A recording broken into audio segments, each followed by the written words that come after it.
জীবনের সবচেয়ে বড় সুযোগটা যদি তোমার সামনে এসে দাঁড়ায়, তুমি কি ঘাবড়ে যাবে নাকি নিজেকে প্রমাণ করবে? একবার ভেবে দেখো, তুমি দাঁড়িয়ে আছো এক বিশাল রাজপ্রাসাদে, যেখানে চারদিকে শুধু ক্ষমতা আর টাকার ছড়াছড়ি।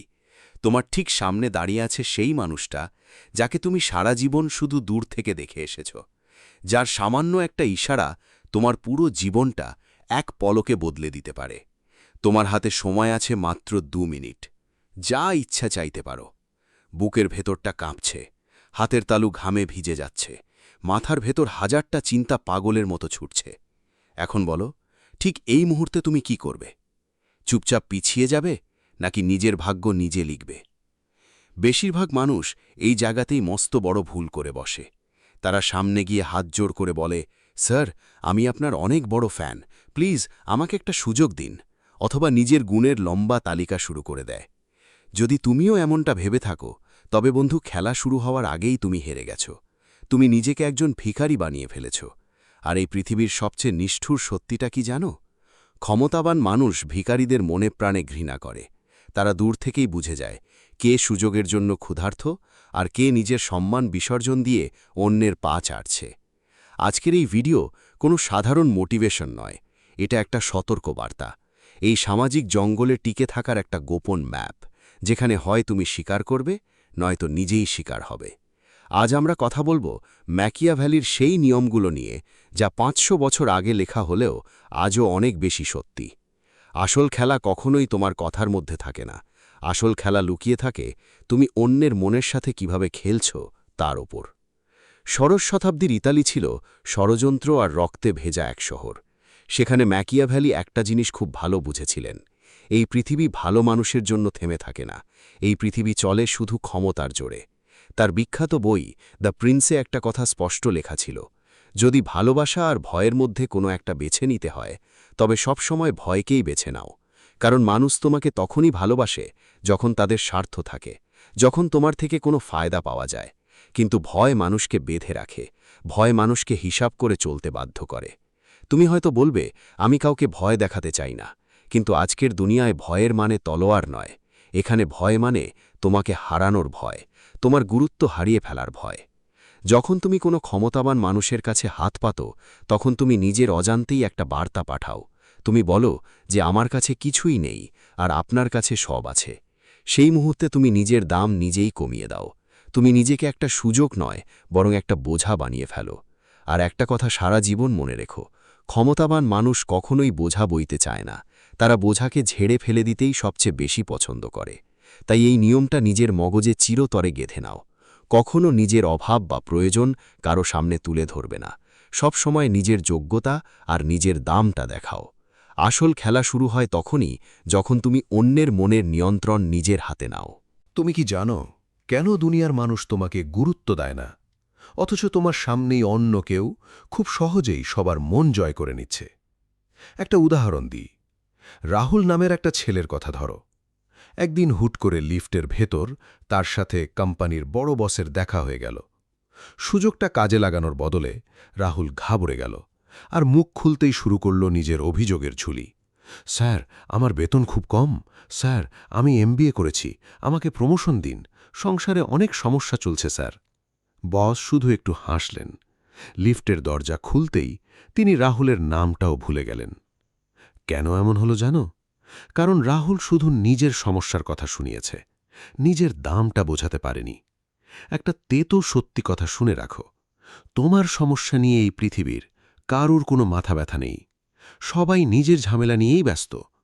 বড় বড় মানুষেরা তোমার কান্না শোনার জন্য বসে নেই। এবার ফাহিমের দিকে তাকাও। সেও একই বসের সাথে দেখা করার সুযোগ পেল, কিন্তু সে প্রমোশন চাইল না। সে বলল, স্যার, আমাদের নতুন প্রজেক্টে 10% লস হচ্ছে। আমি একটা ছোট রিপোর্ট বানিয়েছি, যেখানে দেখিয়েছি ভেন্ডার বদলালে কিভাবে এই লস লাভে বদলে যাবে। সময় পেলে একবার দেখে নেবেন স্যার। খেয়াল করে দেখো, ফাহিম কিছু চায়নি, বরং সে কিছু দিয়েছে। সে বসকে একটা সমাধান দিয়েছে। সে বসের কষ্টটা বুঝেছে আর টাকা বাঁচানোর পথ দেখিয়েছে। এখন বস নিজেই ফাহিমকে খুঁজে বের করবেন। এটাই হলো আসল পার্থক্য। রাহুল ছিল একজন ভিখারি আর ফাহিম ছিল একটা সমাধান। ক্ষমতাবাসী মানুষরা বাকিদের দুইভাবে দেখে, এই মানুষটা কি আমার কাজে লাগবে নাকি শুধু সময় নষ্ট করবে। তুমি যখন ফ্যান হয়ে কারো কাছে যাও তখন তুমি তার সময় নষ্ট করো। ফ্যান মানেই ফলোয়ার, আর ফলোয়ার সব সময় নিচে থাকে। উপরে উঠতে চাইলে তোমাকে পার্টনার হতে হবে। কিন্তু সেটা কিভাবে সম্ভব? এখানেই কাজ করে ম্যাকিয়াভেলির সেই বিশেষ নিয়ম। যুদ্ধে নামার আগে রণক্ষেত্রটা ভালো করে পরখ করো। বেশিরভাগ মানুষ সবচেয়ে বড় ভুল করে বেশি কথা বলতে যেয়ে। শান্ত থাকো আর চুপ থাকতে শেখো। তুমি যত বেশি কথা বলবে তোমাকে তত সাধারণ মনে হবে। আসল ক্ষমতা হল মানুষকে পড়তে পারা। কারো সাথে দেখা হলে আগে তাকে বোঝার চেষ্টা করো। তার মনের ভেতর ভয়টা কোথায়? সে আসলে কি চায়? টাকা, সম্মান, নাকি শুধু এমন কাউকে যে তার সাথে একমত হবে? মনে রেখো, মানুষ যত বড়ই হোক না কেন, ভেতর থেকে সে আসলে একটা ছোট্ট বাচ্চার মতোই, যে সব সময় নিজের পছন্দের খেলনা খুঁজে বেড়ায়। হয়তো সে চারপাশের তেলভাজদের ভিড়ে একজন সৎ মানুষ খুঁজছে, কিংবা এমন কাউকে যে তাকে মন থেকে শ্রদ্ধা করবে। যখনই তুমি তার মনের সেই লুকানো খিদেটা চিনে ফেলবে, ঠিক তখনই আসবে তোমার চাল দেওয়ার সময়। কিন্তু সেই মোক্ষম চালটা তুমি কিভাবে দেবে সেটা কি জানো? সফল হওয়ার একটা গোপন রাস্তা আছে, যা স্কুল কলেজে শেখানো হয় না। আমি তোমাকে একটা সত্যি ঘটনা বলি, যা তোমার চিন্তা বদলে দেবে। ১৯ শতকে অ্যান্ড্রু কার্নেগি নামে একটা সাধারণ ছেলে ছিল। সে তখন খুব ছোট একটা চাকরি করত। সে একটা জিনিস খেয়াল করল, তার বস সব সময় প্রচণ্ড টেনশনে থাকত। সারাদিন হাজারটা মেসেজ পড়া আর মুহূর্তের মধ্যে সিদ্ধান্ত নেওয়া, ভুল করার কোনো সুযোগ ছিল না। কার্নেগি অন্য সবার মতো শুধু কাজ করে গেল না। সে বসের কাছে গিয়ে বেতন বাড়ানোর আবদার করেনি। সে বলেনি যে আমি অনেক পরিশ্রম করছি, আমাকে প্রমোশন দিন। বরং সে রাতে জেগে জেগে সেই গোপন কোডগুলো শিখতে শুরু করল, যেগুলো শুধু তার বস জানত। কেউ তাকে এটা করতে বলেনি, কেউ তাকে বাড়তি টাকাও দেয়নি। কিন্তু সে একটা খুব দামি কথা বুঝে গিয়েছিল। যদি তুমি পাওয়ারফুল মানুষের সমস্যা সমাধান করতে পারো, তবে তোমাকে ইগনোর করা অসম্ভব হয়ে যাবে। একদিন সুযোগ চলে এলো। বস অফিসে ছিল না। ঠিক তখনই একটা খুব জরুরি মেসেজ আসে, যেটার ওপর বড় একটা ব্যবসার ভাগ্য নির্ভর করছিল। সবাই ভয়ে কাঁপছিল, কিন্তু কার্নেগি শান্ত ছিল। সে নিজেই মেসেজটা ডিকোড করল, নিজের বুদ্ধিতে সিদ্ধান্ত নিল আর রিপ্লাই পাঠিয়ে দিল। তার বস ফিরে এসে যখন পুরোটা শুনল, সে অবাক হয়ে গেল। সেদিনের পর কার্নেগি আর সাধারণ কর্মচারী রইল না। সে হয়ে গেল তার বসের ডান হাত, কারণ সে বসের জীবন সহজ করে দিয়েছিল। একটা কথা সব সময় মনে রেখো, ধনী আর পাওয়ারফুল মানুষরা সব সময় শান্তি চায়। তারা এমন মানুষ খোঁজে যারা তাদের চাপ কমাতে পারবে।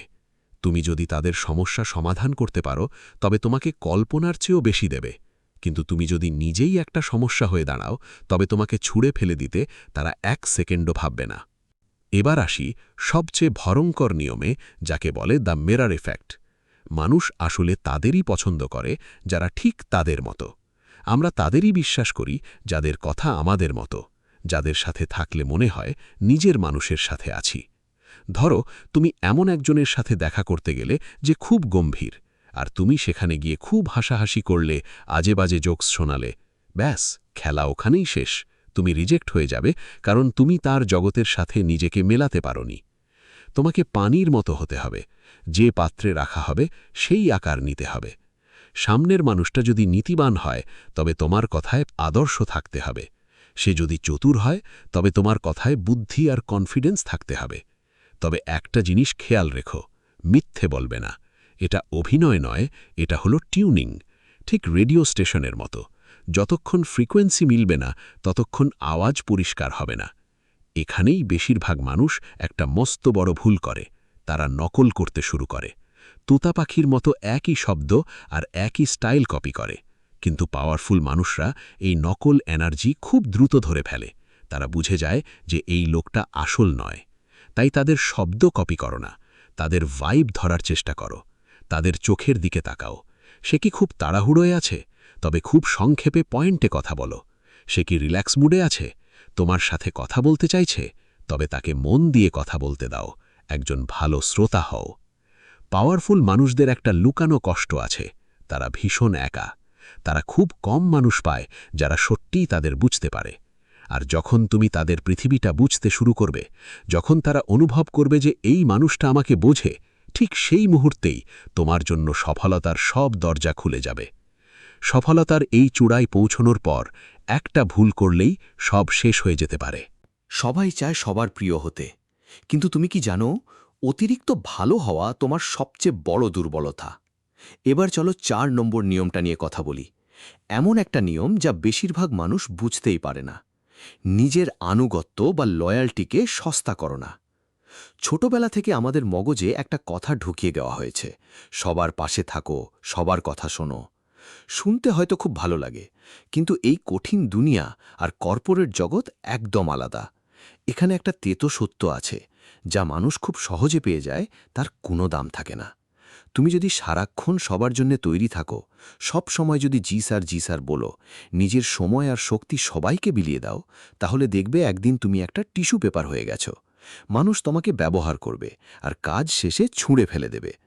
নিকোলো ম্যাকিয়াভেলি একটা দারুণ কথা বলেছিলেন, মানুষ তখনই তোমার কদর করবে যখন তোমাকে পাওয়াটা একটা বড় পাওনা। নিজেকে এমনভাবে তৈরি করো যেন তোমাকে পাওয়া একটা বড় পাওনা। সব সময় সবার জন্য হাজির থেকো না, মাঝে মাঝে না বলতে শেখো। যারা সব সময় মাথা নিচু করে কথা বলে, দুনিয়া তাদের চাকর ছাড়া আর কিছু ভাবে না। কিন্তু যে মানুষটা নিজের সম্মান বজায় রেখে কথা বলে, যুক্তি দিয়ে দ্বিমত পোষণ করতে পারে, আসল সম্মান সেই পায়। এটাকে বলে বুদ্ধিমত্তার সাথে রুখে দাঁড়ানো। মনে করো তোমার বস একটা নতুন আইডিয়া দিল, রুমের সবাই সাথে সাথে হাততালি দিচ্ছে আর তেল দিচ্ছে, কিন্তু তুমি শান্তভাবে দাঁড়িয়ে বললে, স্যার, আইডিয়াটা খুব ভালো, কিন্তু এখানে একটা ঝুঁকি আছে। তারপর তুমি বুঝিয়ে বললে কিভাবে সেই ঝুঁকি কমানো যায়।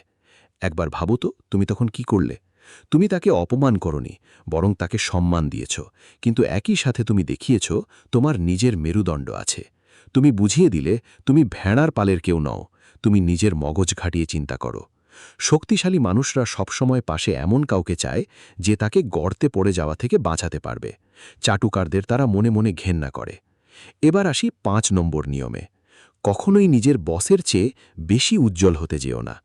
ক্ষমতার দুনিয়ায় এটা সবচেয়ে পুরনো আর গুরুত্বপূর্ণ শিক্ষা। রবার্ট গ্রিন তার বইতে এটাকে 1 নম্বর নিয়ম বলেছেন, কারণ ক্ষমতাশালী মানুষের অহংকার অনেক বড় হয়। তারা সব সময় ভাবতে চায় তারাই সবচেয়ে বুদ্ধিমান। এখন তুমি যদি নিজের বুদ্ধি দেখাতে গিয়ে তোমার বস বা মেন্টরকে বুঝিয়ে দাও যে সে তোমার চেয়ে কম জানে, তাহলে বুঝে নিও তোমার পতনের সময় শুরু হয়ে গেছে। এমনকি যদি তুমি সত্যিই তার চেয়ে বেশি জানো, আইডিয়াটা যদি তোমার নিজেরও হয়, তবুও মাঝে মাঝে ক্রেডিট তাদের নিতে দাও। হ্যাঁ জানি, এটা শুনতে খুব অন্যায় মনে হচ্ছে, মনে হতে পারে পরিশ্রম আমার আর নাম হবে তার, কিন্তু বড় কিছু পেতে হলে ছোট ছোট ছাড় দিতে হয়। তুমি যদি তাদের আলো ছড়াতে সাহায্য করো, তবে তারা খুশি হয়ে তোমাকেও উপরে টেনে নেবে, কিন্তু তুমি যদি তাদের আলো কেড়ে নাও, তবে তারা তোমাকে রাস্তা থেকে সরিয়ে দেবে। এটা যুক্তির লড়াই নয়, এটা ইগোর লড়াই। আর একজন শক্তিশালী মানুষের কৃতজ্ঞতা পাওয়া ব্যাংকে লাখ লাখ টাকা থাকার চেয়েও বেশি দামি। কিন্তু এর চেয়েও ভয়ঙ্কর একটা গোপন কৌশল আছে, যা তোমাকে সিংহাসনের আসল কারিগর বানিয়ে দেবে। তুমি কি জানো এই পৃথিবীর আসল নিয়ন্ত্রণ কাদের হাতে? কেন কিছু মানুষ সবসময় জিতে যায় আর বাকিরা শুধু দর্শক হয়ে থাকে? একবার ভালো করে ভেবে দেখো তো, বেশিরভাগ মানুষ আসলে কি করে? তারা সরাসরি বড় কোনো নেতার কাছে পৌঁছতে চায়, সরাসরি বসের সাথে দেখা করতে চায়, কিংবা বড় কোনো কোম্পানির মালিকের সাথে সম্পর্ক বানাতে চায়। আর ঠিক এখানেই তারা সবচেয়ে বড় ভুলটা করে।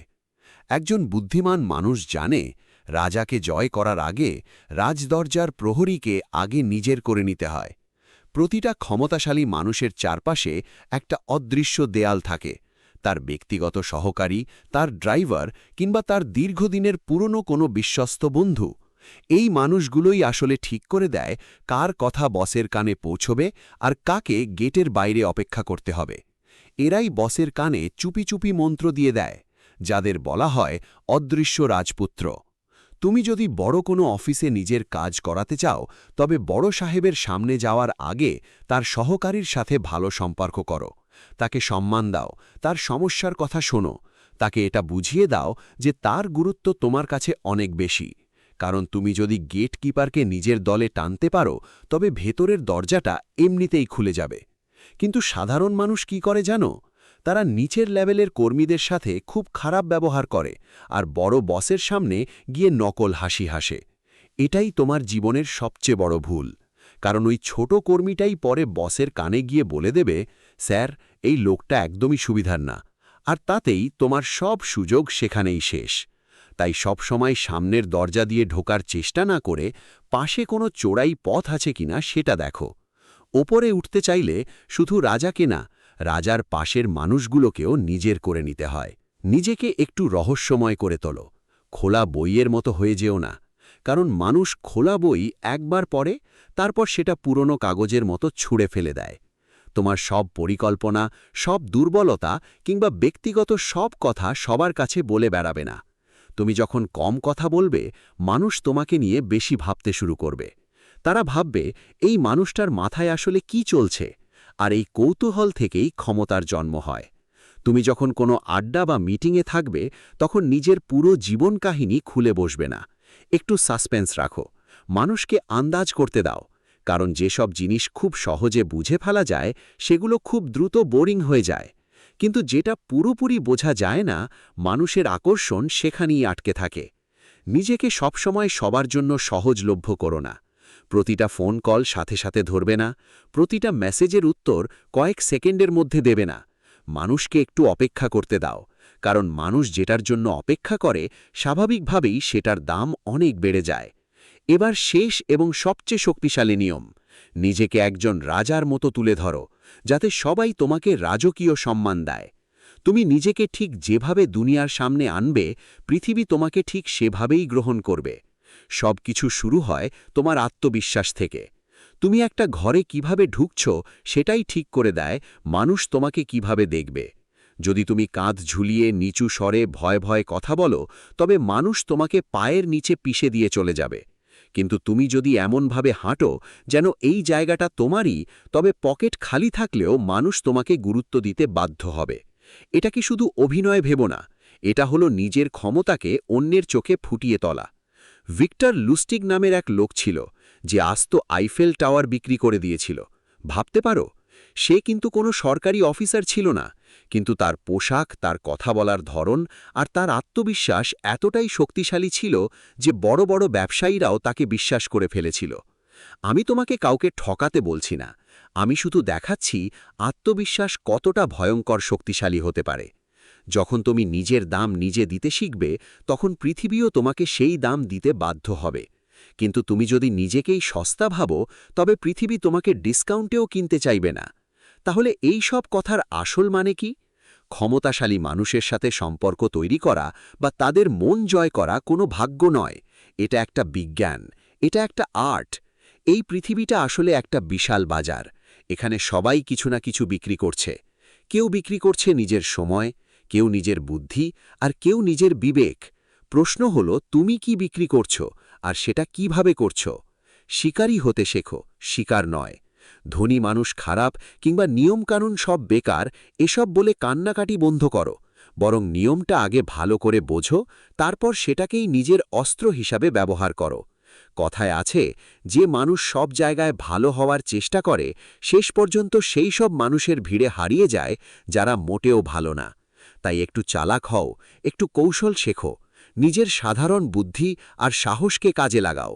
এই কয়েকটা জিনিসই তোমাকে ভিড়ের মাঝ থেকে তুলে এনে স্টেজে দাঁড় করাবে।